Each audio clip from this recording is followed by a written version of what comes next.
So buckle up, because I'm going to take you on a swift ride through 4 pivots that I think are changing the market. So we talked quite a lot yesterday about the state of the market now being one where companies need to think about profit.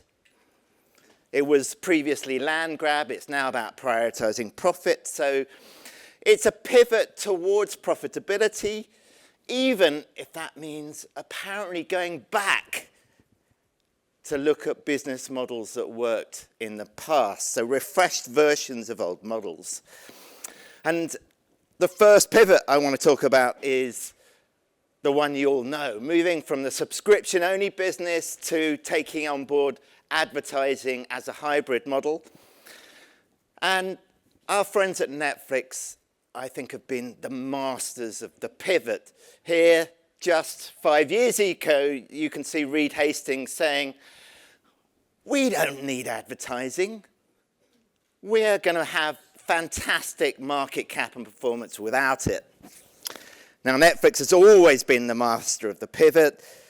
Don't forget, they started business in sending plastic discs through the post and moved to streaming. So back in 2020, when Netflix made that announcement about not needing advertising, most streamers really relied on subscription.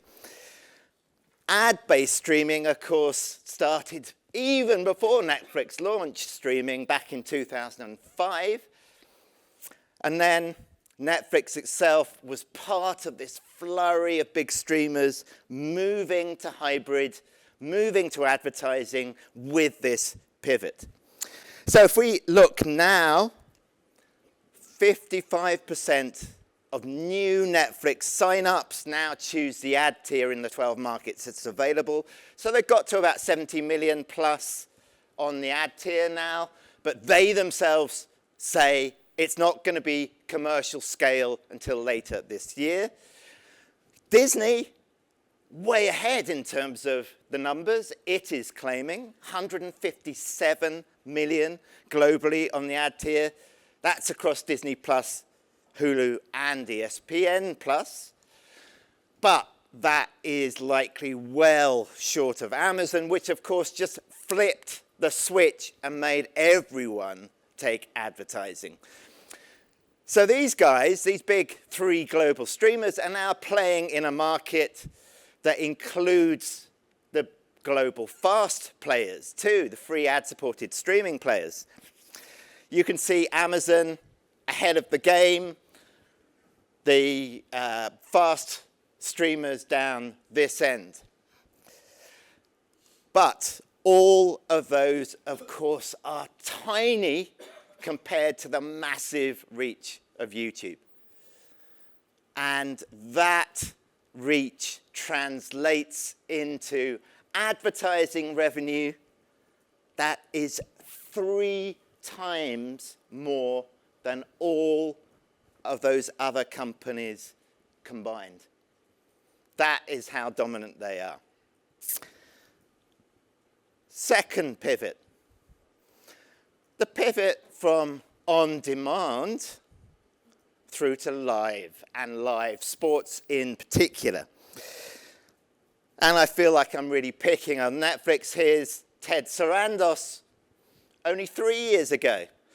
I'm very confident we can get twice as big as we are without sport. The pivot to sport by Netflix, of course, started in 23, just a year later, when they started first trying to create their own events. For Netflix, a big global player, they want to have global events, so they started creating them. Things like a celebrity golf match, a starry tennis game. And then, of course, that strategy continued into last year with this famous quote-unquote boxing match that attracted a staggering 108 million viewers. A huge, huge number. They followed it 10-year, $5 billion deal. Again, is it sport, worldwide wrestling? But it really attracts big live audiences. And proven to attract big live audiences is the NFL. So they signed up 2 games on Christmas Day. The latest deal, gone under some people's radar, was the rights, US rights in this case, so not global, US rights to the next 2 Women's World Cup football matches. So they're really starting to drive through on this sports thing. Apple also taking a leaf out of that Netflix playbook, going for global sports rights. In this case, American football in the sense of soccer, a big $2.5 billion 10-year deal, which includes probably still the best footballer on the planet, who gets a slice of every subscription that drives. Pretty good deal for a footballer. Other streamers who are in this sports space have gone more market by market, country by country, building up their rights.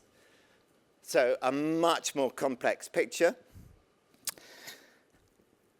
But why are they all interested in live sport? Well, because live sports are the single biggest driver of subscriber signups. Just look at this bump in Netflix signups for the Paul Tyson. A massive peak. The NFL games on Christmas, a massive peak. In the 4th quarter, Digital Eye data shows that 11% of Netflix subscribers watched that fight first, and another 7% watched the Christmas Day NFL. It works. And you can retain them. So while those who signed up for that Tyson-Paul fight lost, the churn was bigger than the Netflix average churn, it was still better than all the others in that industry benchmark. So the average was beaten. They retain those subscribers. It works. And of course, this is not anything new. Our friend Rupert Murdoch, back in 1992, he invented this model. He staggered everyone in the UK by suddenly coming in and taking the right to football for a huge sum of money. He invented that model. So pivot 3, over-the-top fragmentation, now pivoting back to the bundle and a battle for aggregation of content. So TV aggregation really began with the pay TV guys curating content via a single interface. This is the original Sky interface. And that was tightly aligned to the core pay TV strategy of bundling channels together. Some would argue forcing you to have some channels that you didn't want. But that forcing, arguably that bloating of bundles, I would suggest was part of the reason that cord cutting started to accelerate and created the conditions for the whole over-the-top explosion to happen. So now, the proliferation of streamers has itself created a fragmentation challenge. There's just so many of them, so many different apps. So the pay TV guys, and we heard this yesterday on various panels, are attempting to retain some control in this situation through so-called super aggregation. And back to the bundle, trying to offer streamers as part of a package with a price discount. So pay TV mixed with streaming.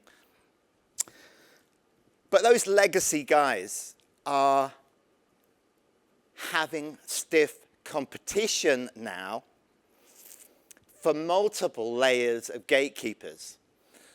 So you have the virtual pay TV players who deliver over the internet, invented by Sky really through Now TV, but taken off in the US. You have the device guys, and increasingly the device guys at the level of the OS, the operating system.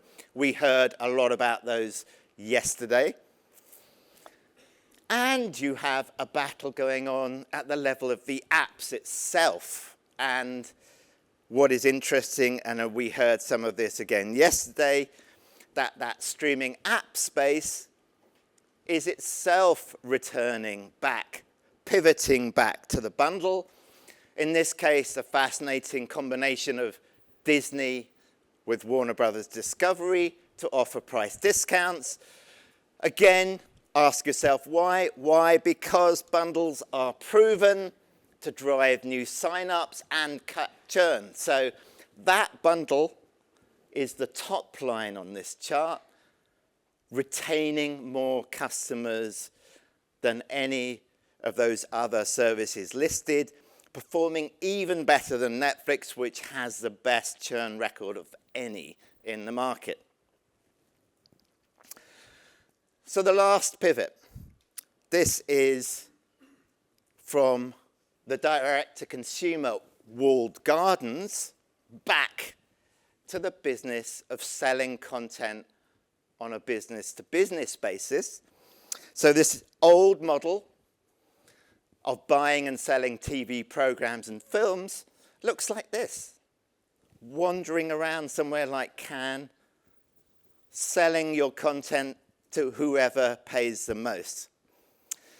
What happened was this model got somewhat disrupted by Netflix and the rush to emulate Netflix. It resulted in an expensive shift to put all your content rights in your own walled garden and not sell them to others. So this time I'm picking on Bob Iger. Disney was actually the first major studio to sell movies to Netflix, but then he woke up just 3 years ago and said, actually, when I'm selling my stuff to Netflix, it feels like I'm selling nuclear weapons to a third world country. I'm going to stop doing that, and I'm going to keep it for myself. So they led the way in keeping their content vertically integrated in their own services rather than selling them. But now we're seeing the big studios increasingly selling the second window rights in that content to others and increasingly to rival streamers. So you start to see Netflix appearing in the chart. And now we're seeing the streamers overall, you can see in this digital eye data, increasingly relying on licensed content rather than their own originals. So the licensed attracting more viewers. And here you can see amongst the best performing shows on Netflix last year, 4 old Disney shows were actually in the top 20. So it's come full circle back around, and Disney content is helping make Netflix successful. And indeed, all the studios now are helping driving more and more viewing on Netflix. So 23 versus 24, the licensed content from each of those competitors is helping Netflix grow. And the same thing's happening here, by the way. The BBC selling its stuff to Netflix, and you'll find that shows like Victoria, unforgotten, performing better on Netflix UK only than it does on the iPlayer. Ditto for ITV, what I call the Netflix accelerator effect. It's doing better on Netflix in the UK than it does on ITVX. So, the new streaming reality, which is about profit, means those walled gardens are breaking down. Expect a continuing return to the old content licensing models, but with more flexible windowing. So I've been poking a bit of fun at pivots, but actually I think pivots are a sign of strength, not weakness, and a flexible and agile reimagining of old business models is the order of the day. So hopefully some food for thought. Thank you very much.